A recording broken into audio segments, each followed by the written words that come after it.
Hello everyone, আসসালামু আলাইকুম। কেমন আছেন সবাই? আশা করি ভালো আছেন। আমরাও ভালো আছি। আজকে চলে আসলাম আপনাদের মাঝে একটা প্র্যাঙ্ক ভিডিও নিয়ে। আজকে আমার আপুর বাসায় যাওয়ার কথা। আমরা যাব, বাট ওরে কল দিয়ে বলেছি যে আমরা যাব না, ওর সাথে একটা প্র্যাঙ্ক করব। এখানে আমি রেডি হয়ে যাচ্ছিলাম, যেহেতু আমার আপুর বাসা পাশেই, তো এত বেশি কিছু দিলাম না ওরে আমি কল দিয়ে বলে দিয়েছিলাম যে আমরা আসবো না, তাই ও রাগ করে ফোন কেটে দিছে আর ফোন করেনি। তাই আমিও আর কল দিইনি, সোজা গিয়ে সারপ্রাইজ দিয়ে দিব। এখানে আগে আমি রেডি হয়ে যাচ্ছিলাম আর বাপু খেলা করতেছিল।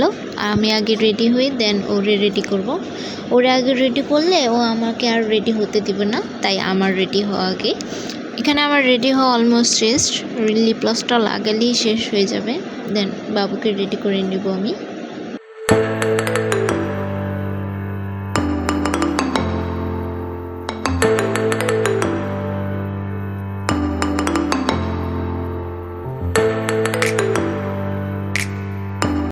এই তো এখানে আমি রেডি হয়ে গিয়েছি আর এখন বাবুকে রেডি করে নিব। রেডি হয়ে তোমাদের সাথে দেখা হচ্ছে। এই যে রেডি হয়ে চলে আসলাম আমরা তোমাদের মাঝে। আমরা দুজনেই রেডি হয়ে গিয়েছি। তার রেডি হওয়া আর জুতো পরা মানেই সে আর বাসায় থাকবে না, তার এখন বাহিরে যেতে হবে। দেখো আমার কাছে থাকতেছেই না, ও বাহিরে নেমে যাবে, নিচে নেমে বাইরে চলে যাবে। যত দিন যাচ্ছে সে তত সব কিছু বোঝা শিখতেছে আর তত বেশি দুষ্টামিটাও করতেছে। আমাকে সারাটা দিন পাগল করে নেয় ও। এই তো এখানে আমরা একটু ভিডিও করে নিচ্ছিলাম। সে আমাকে ভিডিও করতে দিবেই না, সে আমাকে টেনে বাহিরে নিয়ে যাচ্ছে, ঠেলতেছে।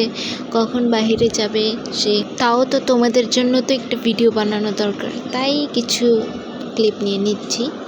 এই যে দেখো সে জুতো পরেছে, এখন আর থাকবে না, আমায় টেনে নিয়ে যাচ্ছে, বাহিরে যাবে।